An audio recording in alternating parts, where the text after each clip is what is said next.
पर आप घर बता के निकली थी या चली गई थी?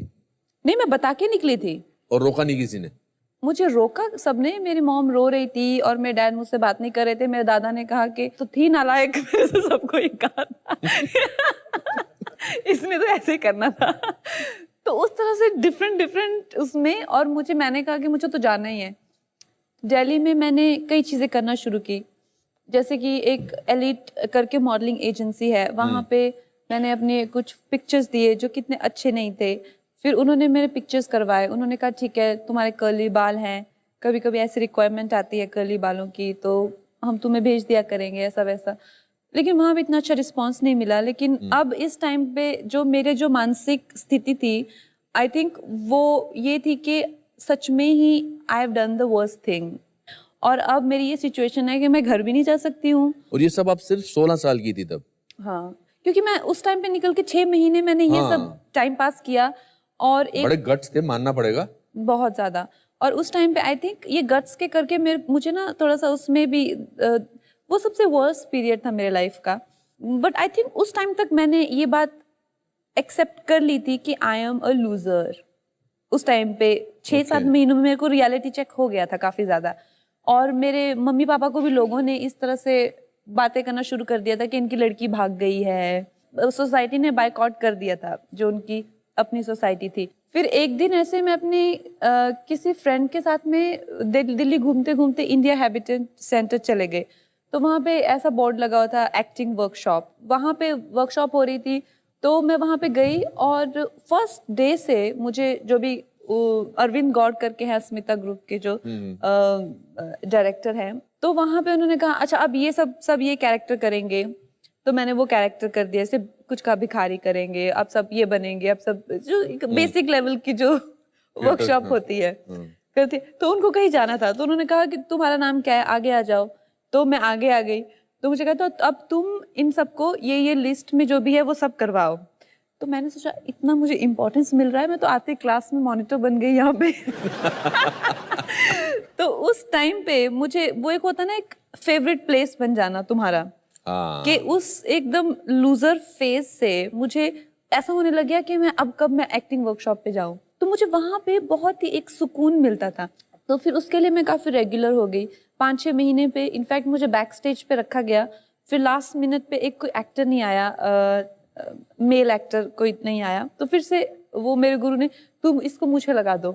तो मुझे 6 महीने में स्टेज पे भेज दिया, जबकि तो आपका पहला रोल एक मर्द का था, मुझे लगा के मर्द का था। आई थिंक माधवी करके प्ले का नाम था, माधवी।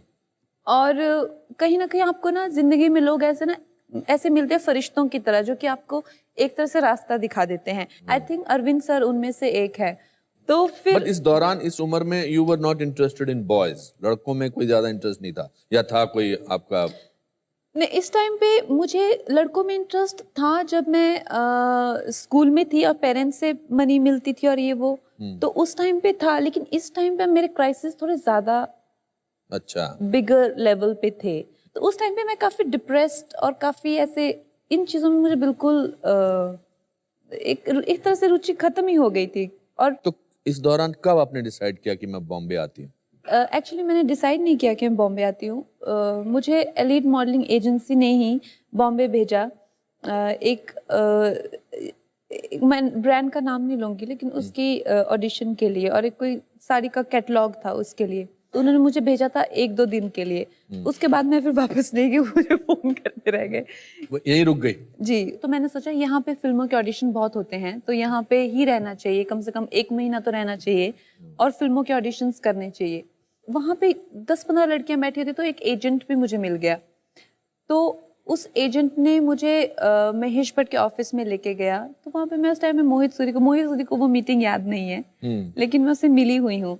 तो कहते मोहित सूरी मर्डर का डायरेक्टर है, वो भी एक फिल्म बनाएगा, अनुराग बासु नाम है उसका। तो अनुराग ने कैसे आपको? फिर उसको मेरे पिक्चर्स मिले, और पिक्चर्स मिलने के बाद उसने मुझे बुलाया, मेरा ऑडिशन किया, अनुराग ने ऑडिशन किया। एंड उसके बाद उन्होंने, भट्ट साहब ने देखा, तो भट्ट साहब ने कहा कि ये लड़की तो बहुत छोटी है, ये लड़की तो 17-18 साल की है, और जो हमारी फिल्म में जो लड़की है वो तो उसका तो बच्चा भी है 7-8 साल का, उसके पीछे पास्ट है कम से कम 28-29 साल की, तो वो होनी चाहिए। इस बात पे उन्होंने मुझे रिजेक्ट कर दिया। फिर बीच में मैंने सुना कि वो लोग उन लोगों ने ये फिल्म देखी हजारों ख्वाहिशें ऐसी, शाइनी मिश्रा आहूजा की। और चित्रांगदा की। हाँ। तो उन्होंने शाइनी को साइन कर लिया और चित्रांगना को साइन करना चाहते थे, उनको लगा कि वो उस रोल के लिए ठीक है। तो वो बात वहीं पे ख़त्म हो गई। फिर 1-2 महीनों बाद अनुराग का फिर से डेस्परेटली फ़ोन आया, कहता हम लोगों को तो आउटडोर पे जाना है और चित्रांगदा का तो फ़ोन ही नहीं लग रहा है। I think that was the time when she decided to quit movies. तो कहता कि तो चलो चलो तुमको ही अभी तुम्हारे को कुछ थोड़ा एज वेज मेकअप करेंगे और तुम्ही को दिखाएंगे। तो मैंने कहा ठीक है। So then that's how I got gangster. Fantastic. Yeah. That's why we say कुछ भी हो सकता है। कुछ भी हो सकता है guys। How wonderful. तो अभी आपने घर वालों को इन्फॉर्म कर दिया कि मुझे फिल्म मिल गई? घर वालों को इन्फॉर्म कर दिया, फिल्म मिल गई। अब वो और भी दुखी हो गए। मैंने सोचा उनको कुछ तसल्ली मिलेगी, लेकिन वो और भी दुखी हो गए और कहते किसकी फिल्म मिली है? मैंने कहा जिसने मर्डर बनाई थी। अरे बाप। अच्छा, तो कहते तो तुमसे भी वैसे सीन करवाएंगे? तो मैंने कहा नहीं नहीं, वैसे सीन ही नहीं है, वैसी फिल्म ही नहीं है और बिल्कुल अलग फिल्म है, गैंगस्टर की कहानी है। और ये वो मैंने कहते तो हीरो कौन है? मैंने कहा हीरो इमरान हाशमी।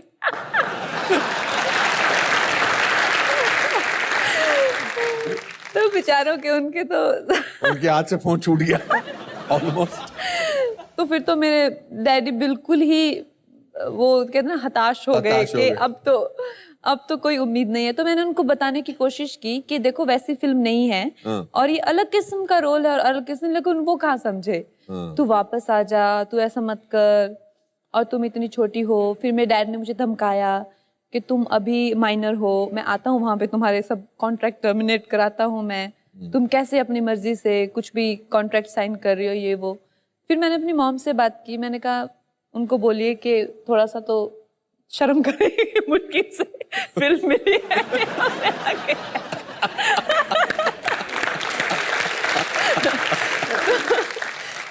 कंगना जी, इस पूरे दौरान जब आप बॉम्बे में 2005 से 2008 तक, आपकी ड्राइविंग फोर्स क्या थी? मतलब आपको किस चीज ने बरकरार रखा कि मैं कुछ ना कुछ करती चली जाऊंगी?